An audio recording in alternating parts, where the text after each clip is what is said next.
can observe a lot just by watching. I'm the reliable Rob Coleus. He's the awesome Jordan Helly. And this is the Maui News Sports Report. We will not lead you astray as we begin this week with the game of the year in the MIL 8-player football regular season. Yeah, the 3-year history of 8-player football in the MIL, this has kind of been the rivalry game. Although Seabury has won every year, their matchups with Molokai have been fairly entertaining over the last couple of years. They have been the biggest challenges to Seabury Hall, and the Spartans come out with a close victory last Thursday night to remain unbeaten in their football existence, still undefeated in their 2+ years of action playing football. Seabury Hall led just 10-0 in the first quarter, 16-6 at halftime. Molokai hung tough throughout for the most part. Jackson Stinger, though, the main difference maker on the field, the quarterback for Seabury Hall, 6'5", ultra-athletic, was hampered a little bit by a sore hand, a little bit of a hand injury, did not throw it as much as he usually does, just over 100 yards passing. But running the football, he was as dynamic as anybody around the league. Touchdown rounds of 54, 42, and 50 yards to start off the second half. Give Seabury Hall some breathing room to go in the second half. Then they kind of rode those touchdowns out. The final score, 43-30 there. But Molokai outgained Seabury Hall in this ball game just slightly and hung tough really throughout the ball game, closing it tight at the end. Alden Aboff over 130 yards on the ground for the Farmers and setting up what could potentially be a big-time rematch in the postseason tournament in a few weeks. And Jackson Stinger, you're right, he's got a bright college football future, I believe. 190 yards on the ground, and his last touchdown, he did his best impression of Marcus Mariota when he dove and kind of rolled into the end zone.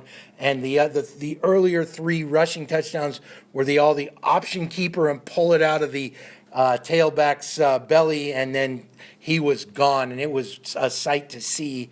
And I would anticipate in the 8-player football tournament that we have coming up that these two will see each other once again, most likely in the final, and I really can't wait for that game. It was a really fun game to watch and cover on Thursday night. Baldwin in the 11-man game, Baldwin kind of bouncing back with their second straight win, 35-20 over Kamehameha Maui. The Warriors scored the first 14 points of that game, including just a great play on the very first play from scrimmage. Regular quarterback Chase Newton, who's been banged up, lined up wide and came back around and took a reverse pitch from the quarterback, and Newton then slung a long pass downfield, 87-yard touchdown pass to Keone Keanini. The Warriors scored the first 14 points of this ball game. Baldwin got it back to 17-14 at the end of a wild first quarter that took nearly an hour to play. 362 yards of total offense in that quarter. Keenan Lewis was just the man for Baldwin, 245 yards on the ground. His 79-yard run gave the Bears the lead before halftime. His 46-yard run gave them some breathing room in the second half. And Kamehameha Maui, I got to give them credit. They really looked good. A ton of offense, 376 yards passing for Newton. And Keone Keanini, the young man who caught that opening touchdown pass, 15 catches, 263 receiving yards. That's a season for most guys in the MIL. And then Saturday night, Maui High did something they haven't done since 2003. Yeah, it finished with 3 wins in a round for the first time since 2003. Just historical marks throughout the year for Maui High School as they continue to improve, built off a close loss to perennial contender Lahainaluna just the previous week in a 48-0 victory over King Kekalike on Saturday night. And what was also impressive, they expanded the passing game a little bit. Austin Hoy connecting with their big tight end Tristan Nichols a few times. Nichols a little dinged up in that game, but expected back very soon as the Sabres do have a bye this coming week.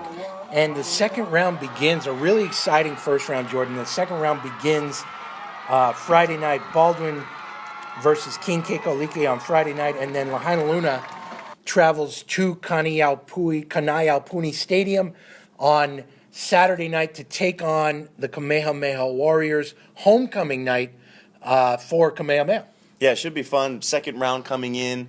A lot of these teams with some new life. The Maui High winning Division One in the first round, Lahaina Luna in Division Two. But the slates wiped clean. Of course, they have that kind of in their back pocket. So it should be a lot of fun. Revitalized teams as they go out throughout the second round, which kicks off right away. No fair break in the middle. They go right into the second round with those two games this weekend. Over in girls volleyball, a big game in Division Two, kind of early on in the season. Seabury Hall goes over to the friendly aisle, picks up a 3-set victory over Molokai at the barn, and Seabury Hall got to be considered a legit state title contender in Division Two. And then wrapping up kind of the sports weekend on a sweltering Sunday morning, a couple of homegrown products win the Maui Marathon. Reed Hunter in the men's division, a Kinke Kaulike product, and Malia Cruz, a Seabury Hall graduate, in the women's division. Yeah, Malia Kraus celebrating her 30th birthday. Mom and Dad were there to watch.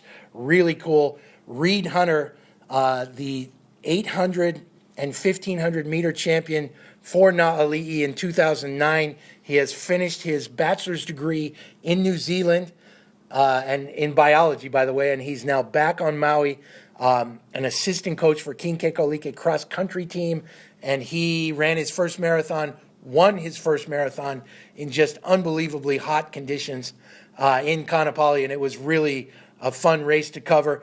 And that's our report for this week, and send us your bobbleheads.